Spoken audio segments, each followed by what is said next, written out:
My name is Fairy Thug Mother, but technically I am Diandrajanelleheavenrose. I am born and raised in Baltimore, Maryland. I like to call myself an entity because I have entirely too much going on to literally just be defined by one particular thing.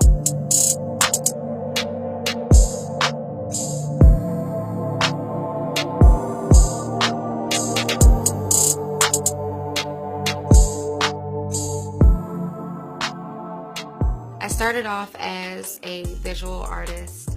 I've modeled pretty much since I was about 14 years old. Then after that, it pretty much has always been my artistic nature. I've always been a writer. I've always been able to act. I've always been able to do music. I've always been able to sing, as well as the spiritual side of me, which more people are now getting used to because I think now is the time for that. But I like to call myself an entity because there's just literally entirely too much. Triple threat is not even an accurate word for that. I've always known that I was a lot different. Ever since I was a little girl, I've always been able to talk to spirits, see spirits. I was always different. I always felt alienated. I was actually teased from like 3rd grade all the way up until like 11th grade. So like I've always been kind of ostracized.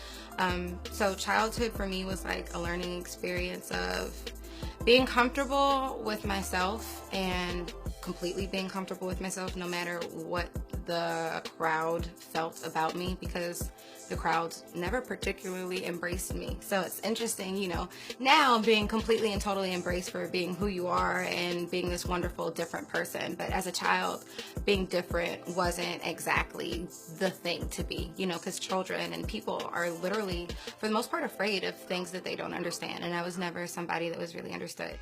When I first started, I was just doing art alone, and I had a really hard time pricing my artwork. You know, like in my heart, I felt like they were $1,000 pieces, but my price tag might have said like 100. And that conveys, that energy conveys, because when I would do shows, people would look at the price tag and they'd be like, they felt like the $100 was too high, actually, because my confidence level was not there. And it's clear in the pricing that it wasn't there. How I really got my start, because the talent's always been there. I used to dance for 3 years. I was an exotic dancer for 3 years. And that's where the business side came in, because it's all about your hustle. It's all about dealing with people. It's all about talking to different people. It's about literally like promoting and selling yourself. You know, it's an entirely different way at that point. But after that experience, it was easily to translate onto actually running my art. Because of that, I actually got one of my major jobs being the executive manager / assistant for the owner of a really large agricultural company. So I actually worked that job, which was a multi-million-dollar gross a month company, and ran that company for about 6 months before I really figured out that I didn't want to exist in the corporate world. But knowing that I could run a $1 million company gave me a lot of the courage and the strength that I can do this for myself. If I can do this for peanut equipment, then I can do this for art. I can do this with my music. I can do this with crystals. Why can't I? You know, like, but other people should really take that into consideration, because you think about the amount of people that work these 9-to-5 jobs or 16-hour days, and you're literally working for somebody else to achieve that person's dream, that person's company, that person's whatever that you're doing for somebody else. So most people have the skill set to run something. Most people have the skill set to participate in like a work environment that's completely dedicated to them. But it's hard to believe in yourself enough to know that you can do the same thing you're doing for somebody else for you. And it just literally comes down to just having the confidence and believing in yourself that you can actually make it happen. First, I'm a spiritual healer, and that goes hand in hand with my crystal business.